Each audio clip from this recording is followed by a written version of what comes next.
Okay, so Obi-Wan Kenobi episode 5. I can't believe we're on episode 5 already. It's insane. We had the first 2 episodes released in the same day. So by next Wednesday, we're going to be done with this season. I don't know if they're planning on making another season or not.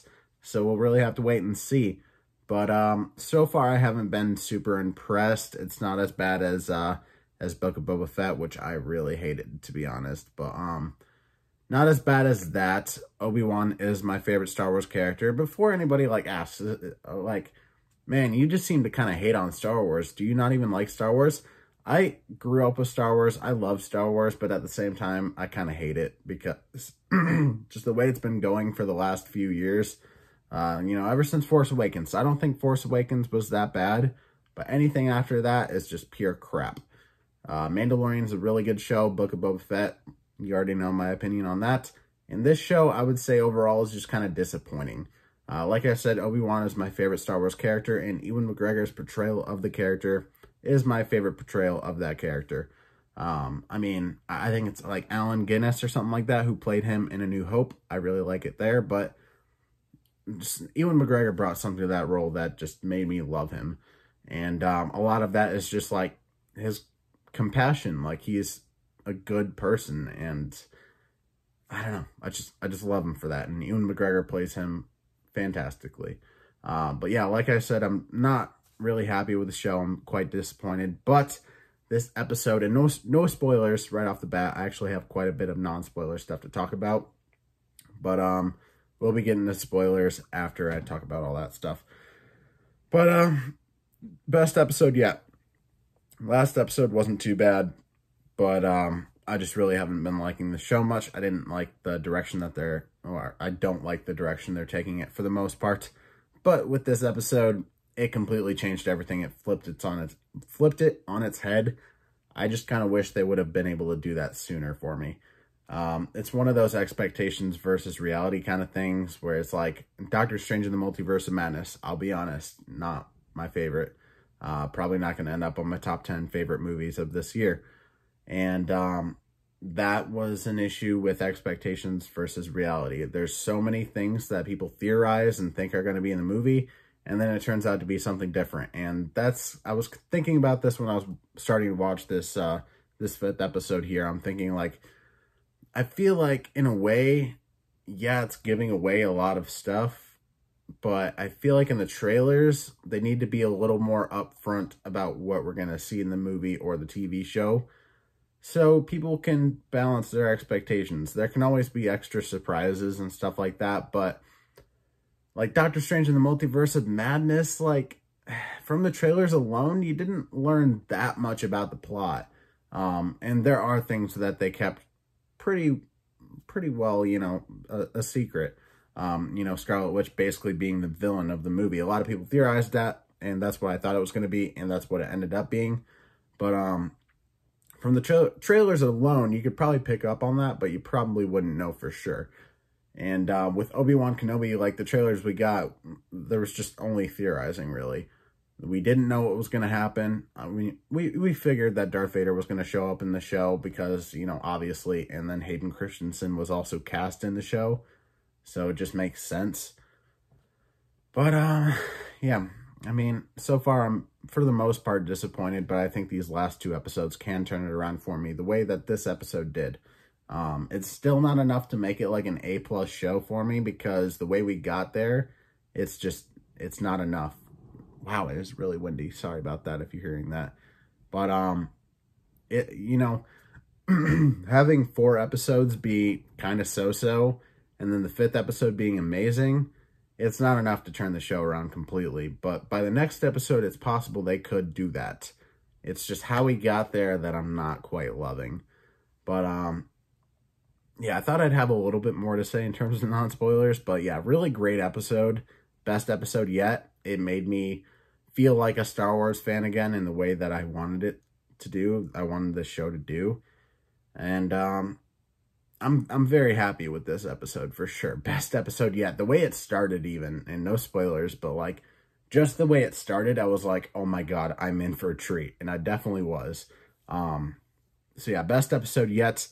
And that's all I have to say, really, in terms of non-spoilers. In terms of spoilers, I don't think I'll have a whole lot to say. I got some notes here that are about a page long. So, you know, not a whole lot of spoiler discussion here. I don't go scene by scene by scene and break down everything. If you want something like that, go to New Rockstars. But for me, I'm just going to talk about what was most prominent for me. So if you don't want to hear any spoilers for episode 5 of Obi-Wan Kenobi, or really spoilers for the whole series as of yet, I would suggest you click off the video if you're watching on YouTube, or if you're listening on the podcast. This will probably be the last review of the day on the podcast, so just go ahead and click off the episode. But yeah, I'm getting into spoilers now, so if you don't want to hear any spoilers for episode 5 of Obi-Wan Kenobi, get out of here.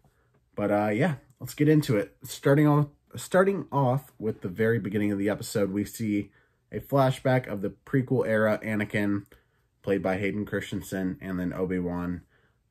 Slightly de-aged, but nothing too crazy. And they're just doing some training with lightsabers and stuff like that.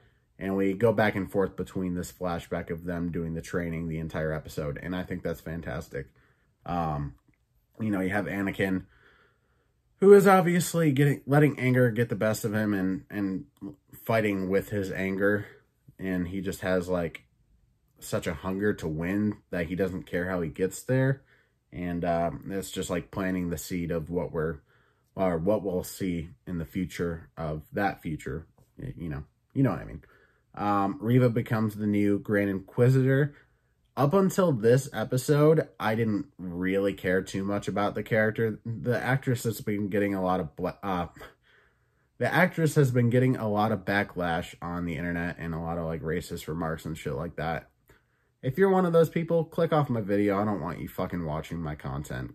Go fucking watch, what's his face, Alex Jones, if you want to fucking be a piece of shit.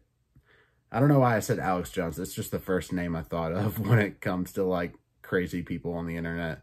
But, yeah, if you're doing that shit, you know what? Yeah, there's enough people making videos about that shit. Like, go watch Double Toasted. They made a whole video about it. But if you're one of those people, you're a fucking asshole. But yeah, Lola, Leia's droid that was hacked to track Obi-Wan by Reva, it closes the ship port of the base that they're in, so they can't escape, like all the refugees that are there. Reva shows up at the base, and I wrote down in my notes, Reva shows up to the base to fuck shit up, and that she does. She shows up with a bunch of stormtroopers, and she goes up to the door and is talking to Obi-Wan through it, and we find out there that Reva is like, the way she knows that Darth Vader is Anakin is because she was a youngling that was attacked on Order 66, or during Order 66, by Anakin. However, she left. Can't talk right now, apparently. It's getting kind of late. But yeah, she lived, but she played dead, and pretty much what she considered to be her family, the other Padawans, the other younglings that she was with, all got murdered. And that's the moment where I was like, oh, this is more than just, like, an angry fucking, you know, Sith. Like, she has layers to her. She has a lot of layers to her. And I mean, we kind of got a little hint of it last episode when she was with Leia, but it's not until now where I was like, oh my God, this is a great villain. So yeah, I'm really curious to see what they do with her in the last episode, because, you know, spoiler alert, I guess, because it's a little too early. I'm trying to go, like, in order of how things happen, but she ends up getting stabbed by Vader after a fight at the end, and she's still alive, but she gets that transmission from Bail Organa saying, like, oh, I don't know what's going on. Like, the transmission that that Obi-Wan was listening to, or watching, rather, where he was like, all right, I'm going to Tatooine, and he mentions Owen, and he mentions a boy, and Reva already knows who Owen is, because she was in Tatooine, like, you know, fucking shit up, and she knew his name because she was, like, intimidating him and trying to make an example of him. So she doesn't know, I don't know if he said the boy's name or not. The boy being Luke, obviously, which in the final shot, we just get a kind of weird shot of Luke sleeping, but it's kind of weird, but oh well. But yeah, Bail Organa, he's like, all right, Tatooine, fucking Ben, fucking boy. Yeah. And that's enough pieces to put together for Reva probably to end up going there, maybe trying to kill Owen. I don't know where it's going to go at this point, to be honest.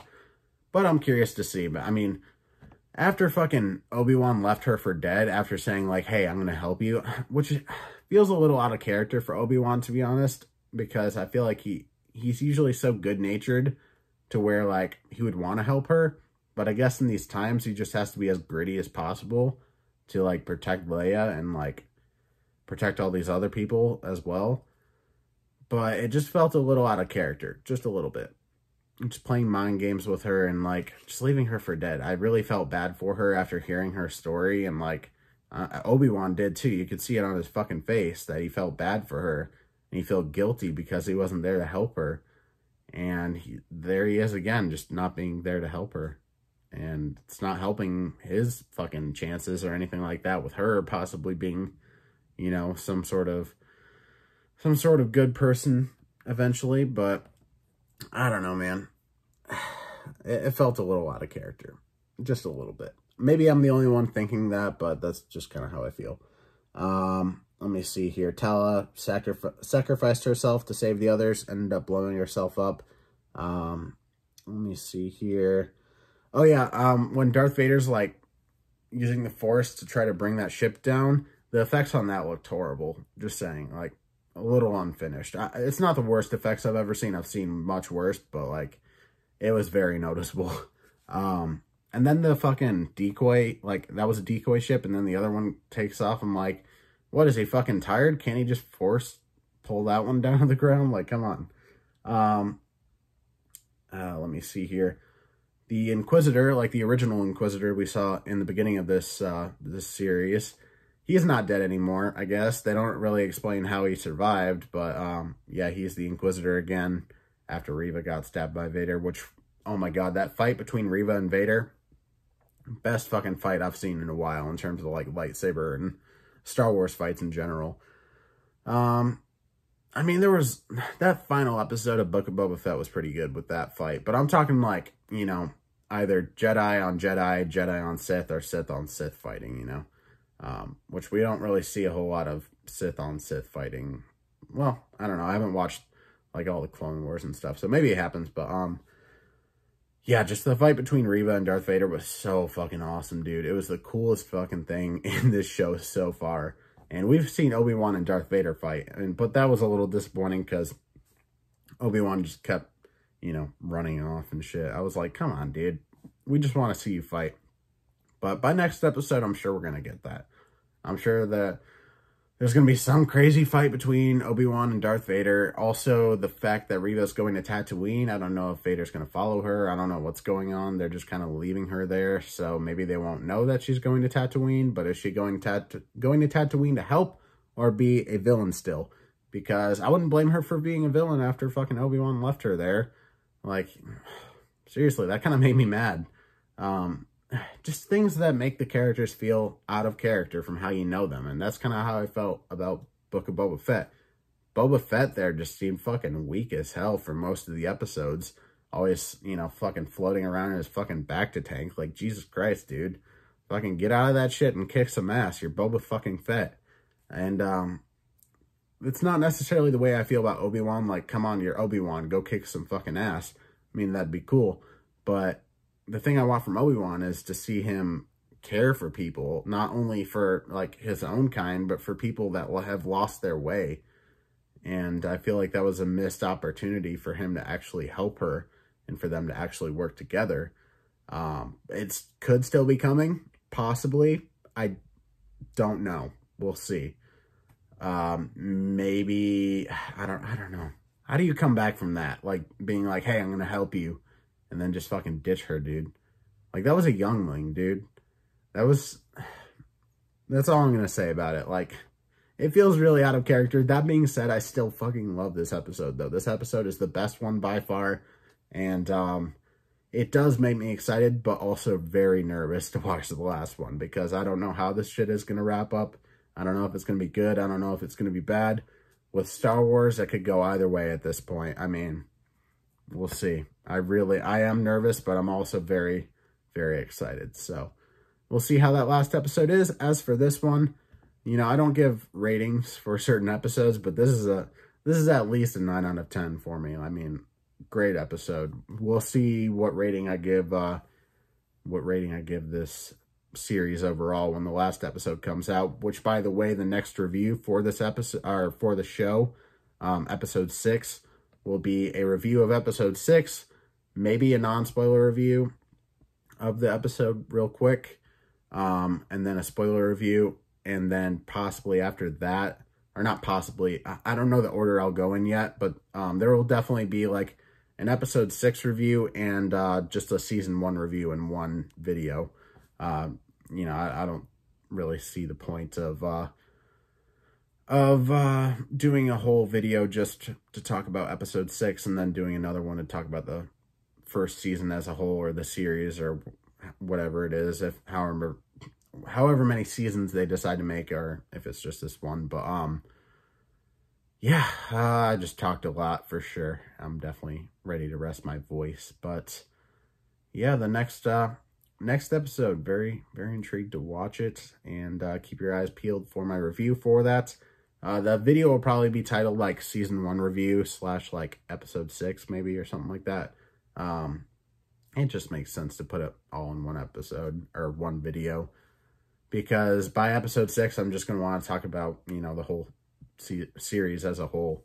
So yeah, there you go. Also, if you didn't watch my Miss Marvel review, yes, I have a cool little LED light bar here. I'm not trying to like knock shit over, but yeah, I got this just to kind of add some flair to the videos, give it a little more color. And you know, there's all sorts of different colors on here. I got white, I got red, I got green, I got blue. I got all sorts of colors here, but I'm doing blue right now because Obi-Wan. And I try to color coordinate, so for the Miss Marvel review, I did purple because purple was kind of her color. So yeah, I think it's kind of cool. Also, if you hear any noise in the background there, that was just my dog breathing. Hi, buddy. But yeah, that's all I got for my review for episode 5 of Obi-Wan Kenobi. What did you think of the episode? Comment down below. Let me know what you thought. Leave a like on the video and subscribe. I will see you guys in the next video, which will be a review of the new Buzz Lightyear movie, Lightyear, which I am very excited to watch. That'll probably be coming out tomorrow. For those of you watching, you know, depending on which day it is, that'll be on Friday, the 17th. So there you go. But yeah, like I said, I'll see you guys in the next one.